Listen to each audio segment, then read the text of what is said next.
Well, some glad morning when this life is over, I'll fly away. Howdy folks, we're working on some rolling back up down the neck. And in fact, we're doing the scrolling idea. This video we're doing one measure of C, a lick that you really just have to know, or a pattern. I wouldn't really necessarily call it a lick. And then another video I've done, you go up 2 frets and you do the same thing when there's one measure of D. So it was right there when we went to I'll Fly Away on that part of it. Some glad morning when this life is over, I'll fly away. Okay, so a lot of times when you're first learning down the neck rolling back up, all you're doing is you're rolling over the chord, and then somehow you're getting changed to the next chord, and then you're rolling again until you figure out how to get back to G in this instance. So some things you need to add to that is how to transition from one chord to the next. And John Bolding has a great transition series on his Lick of the Week videos that I highly recommend. And then once you get there, you don't always hang out and just do a straight roll through the entire measure or 2 measures or whatever you've got. You do some kind of filler. I guess you could call this a lick, but it's more of a rolling or scrolling type of pattern that we're going to be doing. Okay, that really is just essential for knowing when you're playing down the neck backup. And it's backup because most of the time, depending on the melody of the song, it's okay to do over someone singing, okay, or even someone else taking a break on their instrument. It's kind of a common backup pattern, and a lot of times it kind of dodges the melody pretty well. On certain songs you'll try it and it's like, okay, that might be the same note, that C note might be exactly what the singer is singing, and you may not want to do that one. Okay, you may want to do some other kind of rolling or hammer-ons or pull-offs or something like that, to stay away from the melody. But that kind of comes with practice and being an active listener. But for now, we're going to work on that scrolling idea. So whatever you need to do to transition to the C chord or the 4, if you're playing anywhere from G to B, depending on where your capo's at. So once you get there, okay, now we're there.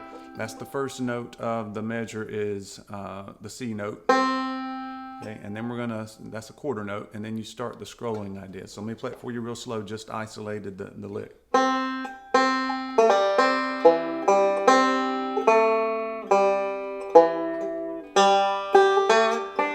and then you're back to G after that. So it's...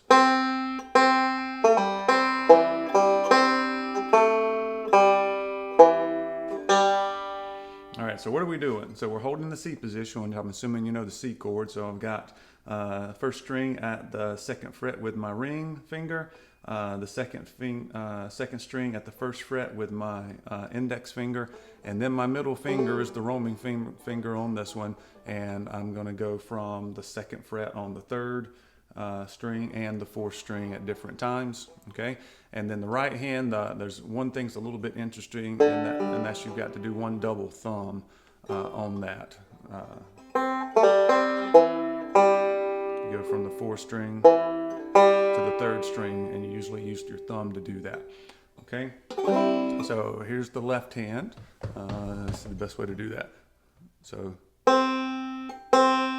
pull off, 2nd string, 4th string at the 2nd fret, and then you go directly to the 3rd string with the thumb.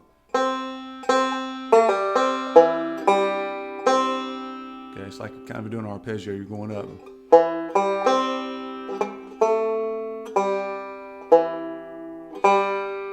And you're ending on the 3rd string open, which is back to G. So that's the beginning of the next measure. Okay.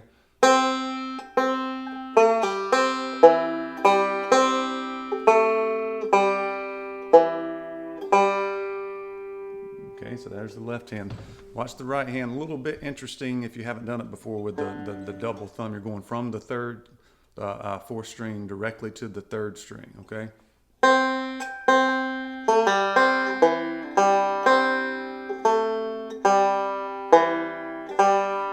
If you notice, my hand kind of comes off when I do that, just because it's I don't know, I hear it ringing out a little bit more, and it's, you know, the timing's not exactly straight. It's, okay, that was way too much. Don't move your hand that much, but that's just kind of what I hear in my head. Okay, something to give it emphasis there.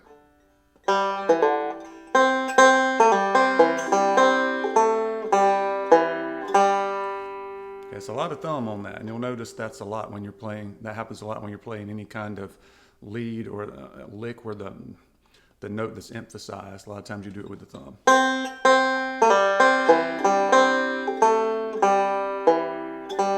Okay, so anytime I'm playing the third or the fourth string on this particular lick, I believe I'm playing it with my thumb. Let me do it again.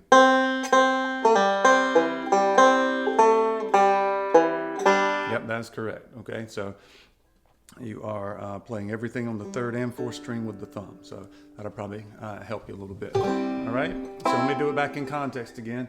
Some glad, some glad, get back in key. Well, some glad morning when this life is over, I'll fly away. Okay, it can be in, you know, just about any song that's like that, it'll work. Now the 9-pound hammer is a little too heavy for my size, Okay. Oh, I want to go back to my darling, back to the one I love so well. I don't know if you caught that, but the last part when it went to the D, you're actually doing the same thing up 2 frets, but then your position's a little bit different, so you're using your ring finger. And that is my next video, so be looking for that one where we do the D scrolling position down the neck back up lick, which you just have to know these, right? It's once you hear it, it's like, oh, okay, now it's not a beginner stuff anymore. It's a little more intermediate. You've got some things going on in your backup besides just rolling, okay? And that's what you're looking for, to keep it interesting yet tasteful, and you have to find your balance there. But anyway, hope you liked it, and I'll see you next time with the D lick.